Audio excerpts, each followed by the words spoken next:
Hello বন্ধুরা, welcome to my channel কেভা আবিষ্কার। আজকের ভিডিওতে আমরা চিন্তা করব কেন বিমানের জানালা গোলাকৃতি হয়। আবিষ্কারের পর থেকেই উড়োজাহাজের আকৃতি নিয়ে নানা গবেষণা হয়েছে। সাধারণ বিমান থেকে শুরু করে ভিআইপি প্লেন সবখানেই জানালার আকৃতি হয়ে থাকে গোলাকার। তবে এটি কেন এমন হয়েছে? প্রযুক্তিতে হয়েছে বহু পরিবর্তন ও বৈচিত্র্য, কিন্তু প্লেনের জানালা কিন্তু গোলাকার সবসময় কেন? একটি রাইট ভ্রাতৃদ্বয়ের আবিষ্কৃত উড়োজাহাজে কোনো জানালাই ছিল না। এই বহু বছর ধরে অনুসরণ করা হয়েছে বিমান নির্মাণের ক্ষেত্রে। 1953 সালে একটি মর্মান্তিক বিমান দুর্ঘটনা ঘটে, প্রাণ হারান 53 জন যাত্রী।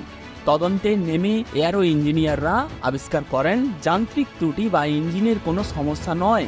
দুর্ঘটনার জন্য দায়ী বিমানটির জানালার চার কোণগুলো। বর্গাকার বা আয়তাকার জানালার চারটি কোণ থাকে। উড্ডীয়মান অবস্থায় বাইরের বাতাসের চাপ জানালার কাঁচের এই চারটি কোণেই প্রেসার দেয় বেশি, চারটি ধার আর মধ্যাঞ্চলের তুলনায়। মাঝখানের থেকে চারিপাশে চার কোণে প্রেসারটা অনেকটাই বেশি হয়। এই চাপ যদি বেড়ে যায় তখন এই চাপের সমান তাকে সহ্য করার মতো ক্ষমতা ধরে রাখতে হয়, কিন্তু কখনো এই চাপও বেশি হয় জানালাটি ভেঙে গিয়ে দুর্ঘটনা না হয়ে থাকে। তাই উড়োজাহাজের জানালাগুলি গোলাকৃতি করা হয়। আজকালে উড়োজাহাজের প্রযুক্তিতে বহু পরিবর্তন হয়েছে। নতুন ডিজাইন, মেটেরিয়াল, জানালার আকৃতি অনেক পরিবর্তন হয়েছে।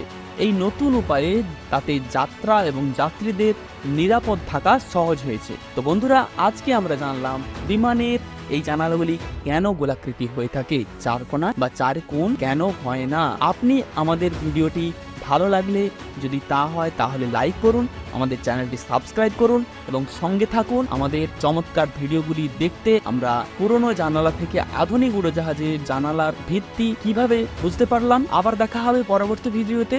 অনেক শুভকামনা রইল। ধন্যবাদ।